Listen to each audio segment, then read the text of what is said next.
alamin. Kita panjatkan puji syukur kehadirat Allah Subhanahu wa taala yang mana pada pagi ini saya diberi kesempatan untuk bertatap muka dengan Bapak Ibu perwalian dari setiap kelas, juga dengan anak-anak OSIS yang sangat Bapak banggakan.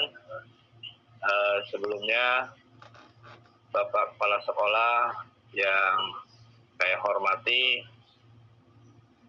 Bapak Wakil, serta Bapak Ibu Staf yang saya hormati, tak lupa juga Ibu Komite yang sangat saya hormati, Bapak Ibu perwalian dari setiap kelas, dan anak-anak OSIS yang sangat kami banggakan.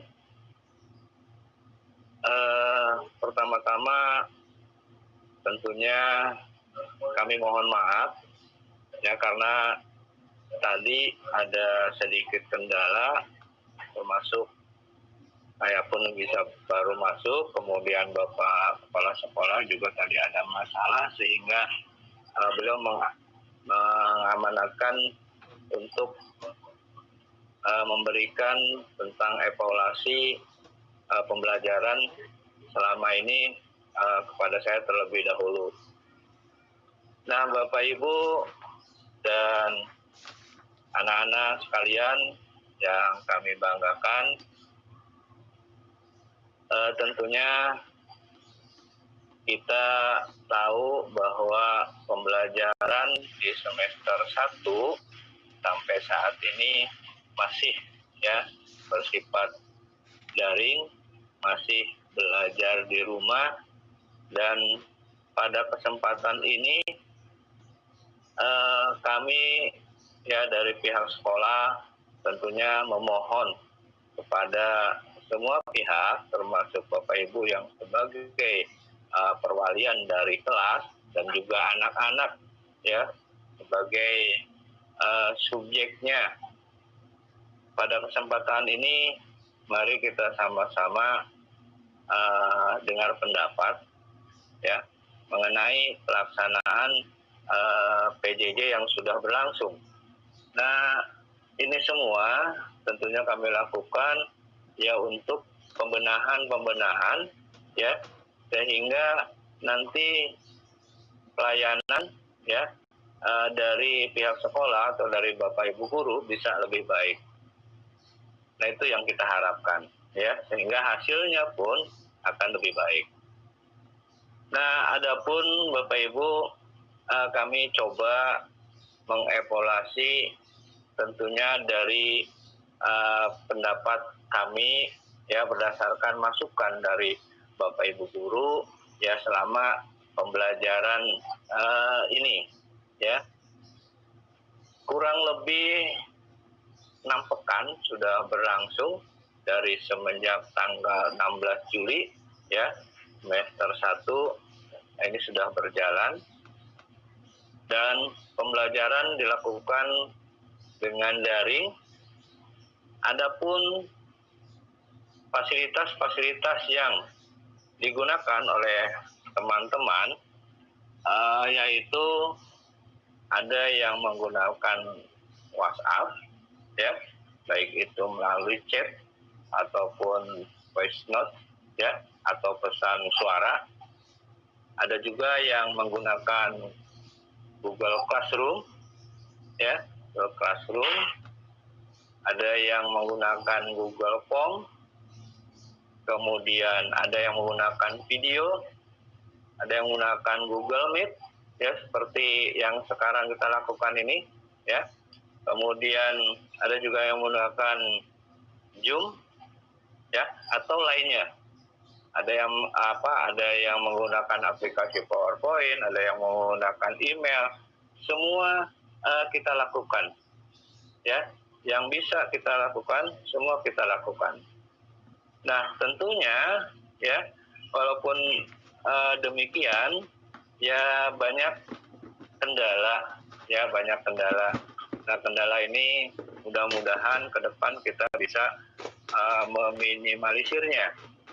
Ya, dari hasil evaluasi penggunaan aplikasi itu kami coba rangkum dalam bentuk perbandingan atau dalam bentuk persentase ya, dalam bentuk persentase. Memang kami masih banyak menggunakan chat sama voice note ya.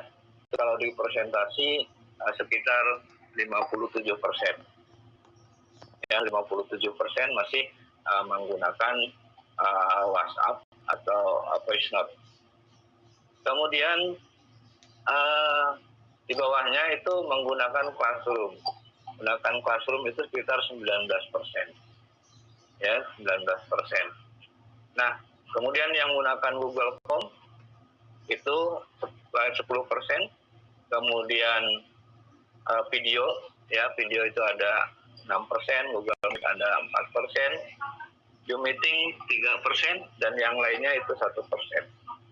Nah, itu dari fasilitas yang kita manfaatkan penggunaannya selama ya 6 pekan terakhir ini.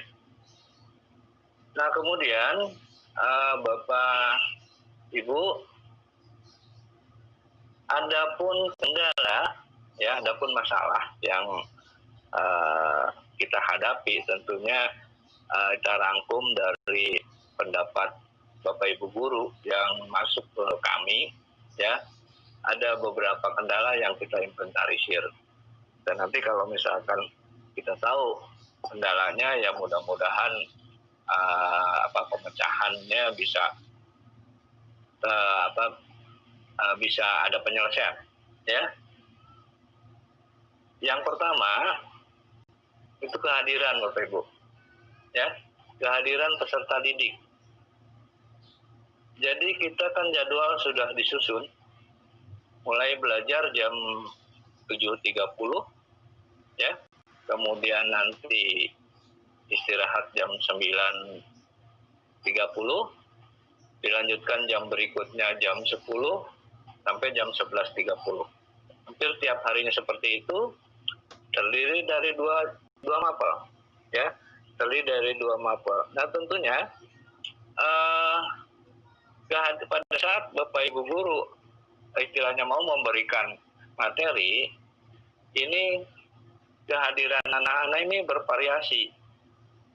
Ada yang hadir itu sebelum waktu belajar ya, ada yang lagi belajar berlangsung, ada yang menjelang pembelajaran berakhir, kemudian ada juga setelah pembelajaran baru absen. Nah, artinya ini kita adalah masalah ya, tentunya masalah buat kami, karena kalau seperti itu ya jelas penyampaian materi, penyampaian tugas itu ya nggak akan sampai. Nah, ini mohon perhatiannya tentunya dari semua pihak ya. Kemudian anak-anak pun juga masih kurang disiplin Bapak Ibu dalam mengikuti pembelajaran. Karena ini pembelajaran jarak jauh, jadi kita juga tidak bisa melihat langsung apa kegiatan anak selama mengikuti pembelajaran itu. Jadi anak kurang disiplin, misalkan seperti ini Bapak Ibu, kalau seandainya ya taruhlah sebut saja seperti ini ya, kita menggunakan fasilitas Google Meet, itu videonya nggak dibuka, ditutup ya, videonya suka ditutup. Terus kan kita tidak tahu dia aktivitasnya pada saat video ditutup itu ngapain. Ya kalau misalkan sebut saja positif lah, misalkan ke belakang dulu atau makan dulu ya, atau mungkin yang kegiatan yang lain itu nggak masalah. Tapi kalau ditutup hanya untuk mengelabui kita, seakan-akan dia ikut sementara dia tidak ikut ya, atau tidak ikut pembelajaran. Nah, ini kan jadi masalah ya. Itu yang kedua dari faktor kedisiplinan. Tentunya ya kita semua harus tahu, itu terutama Bapak Ibu yang di rumah. Nah, kemudian laporan tugas. Yang ketiga, laporan tugas, Bapak Ibu ya. Laporan tugas itu ya kita minta istilahnya diserahkan sesuai dengan deadline-nya, ya. Jangan jauh di luar waktu itu. Jadi kalau setelah pembelajaran harus menyerahkan tugas, ya mohon, ya mohon. Di sini juga ada anak-anak, tentunya nanti dari anak-anak OSIS bisa mewakili teman-temannya mungkin apa yang dirasakan ya pada saat mengikuti pembelajaran. Nah, jadi kemudian tugas ini ya setelah pembelajaran dituntut tugas untuk mengerjakan, kemudian foto, ya tolonglah nanti diikuti ya. Jadi jangan sampai misalkan tugasnya hari ini harus selesai baru dikirim besok. Nah, sementara kami di sini kan pendidik tentunya kan banyak yang harus dikerjakan ya, sehingga jangan sampai tertumpuk. Jadi biar satu-satu tuntas. Misalkan sekarang sebut sajalah dengan 8A ya. Besok kan sudah ke 8B misalkan. Dan lain, sehingga kalau misalkan tugas itu diserahkan besoknya, maka itu akan terjadi penumpukan, sehingga takutnya tugas yang sudah diserahkan tidak sampai terkoreksi oleh Bapak Ibu guru. Nah, kemudian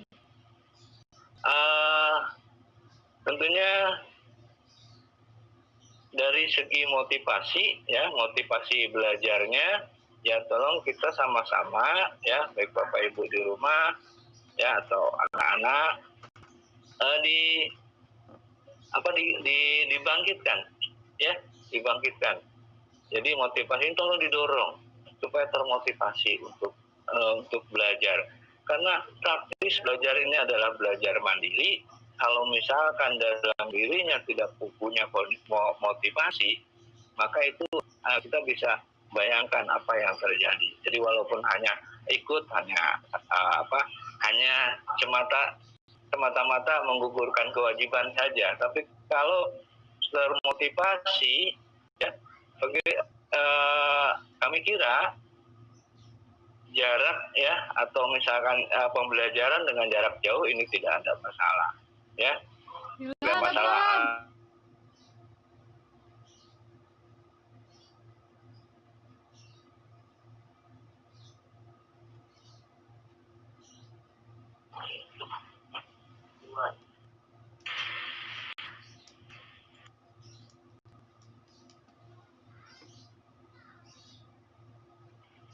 Silang bakal sore bakal set. Ternyata dari ya Pak. Ya udah lanjut. Tadi bilang. Ya lanjut. Ya baik. Kemudian ternyata Bapak Ibu guru juga ada juga pada saat pelaksanaannya masalahnya di sinyal. Ya. Ada juga Bapak Ibu. Jadi bukan orang tua saja yang ribut tentang sinyalnya, tentang gawainya kan gitu. Bapak Ibu guru juga ternyata dia juga pada saat mau pembelajaran ternyata sinyalnya itu kurang, nggak memenuhi dan sebagainya. Itu artinya itu ternyata masalah bersama. Seperti tadi saja ya pada saat Zoom ini ya saya pun juga agak kesulitan untuk masuk kan, tapi untungnya ya karena di sekolah banyak teman-teman banyak membantu ya. Nah, kemudian ada juga Bapak Ibu, kami juga akui dari teman-teman kami juga ada yang ya masih perlu pembelajaran mengenai penguasaan teknologinya ya, masih ada ya, masih ada yang perlu peningkatkan kemampuan masalah IT-nya ya, atau sebut sajalah masih gaptek kan gitu. Ada ya, kita juga tidak menutupi hal itu, dan ini pun juga ya di kami tentunya sekolah mengadakan pembenahan. Kemudian ada juga Bapak Ibu keluhan bahwa anak-anak ini sebagian besar banyak yang belum bisa baca Al-Quran. Ya, tolong, ini merupakan catatan buat kita semua. Masih banyak yang belum bisa baca Al-Quran. Ya, itu silakan nanti Bapak Ibu ya sampaikan ke yang lain ya untuk bisa di masalah ini ya bisa sampailah ke teman-teman yang lain ya ke orang tua yang lain bahwa ternyata anak-anak itu masih banyak yang belum bisa baca Al-Quran. Baik, berikutnya Bapak Ibu tentunya yang penting juga, yang sangat penting dalam pelaksanaan PJJ itu adalah masalah kejujuran. Ya, masalah kejujuran. Karena pada saat misalkan dia mengerjakan tugas, ya, pada saat dia sebut saja ulangan harian, karena ada beberapa teman yang sudah melakukan ulangan harian, ya. Nah, itu diupayakan pekerjaannya adalah pekerjaan hasil sendiri, ya, karena tujuan adanya tugas, tujuan adanya ulangan itu kan untuk mengukur, ya, untuk mengukur kompetensi yang sudah dia miliki selama pembelajaran berlangsung. Sehingga nanti berdasarkan itu ya kita bisa menganalisa, bisa mengevaluasi. Jadi jangan khawatir kalau seandainya nilainya kecil. Nah, kalau seandainya nilainya kecil kan masih ada kesempatan untuk remedial. Ya, masih ada kesempatan untuk mempelajari materi lagi. Nah, jadi kita tidak tahu, ya, kita tidak tahu kalau seandainya misalkan tidak jujur, kalau tahu nilainya 100, ya, dari tugas itu, dari ulangan itu 90, apa kita mau, ya? Misalkan dia nilainya 190, tapi sebenarnya dia tidak jujur. Yang penting kan kejujuran. Ya, itu jangan istilahnya mengejar hasil, ya, tapi sebenarnya itu kopong atau kosong, tidak tahu apa. Nah ini jangan lupakan nilai-nilai karakter ya yang sangat mendasar. Nah ini ayo kita nanti sama-sama ya kita pantau pembelajaran anak-anak kita, termasuk sering-seringlah berkomunikasi dengan ya Bapak Ibu wali kelas, kemudian Bapak Ibu guru mata pelajaran, ya, menanyakan perkembangan siswa-siswinya. Itu diantaranya Bapak Ibu kendala atau hambatan yang kami rasakan tentunya berdasarkan masukan dari teman-teman guru, ya, karena dia setiap hari setelah pembelajaran itu ya memberikan evaluasi Bapak Ibu, ya. Nah, kemudian ada pun masalah kendala yang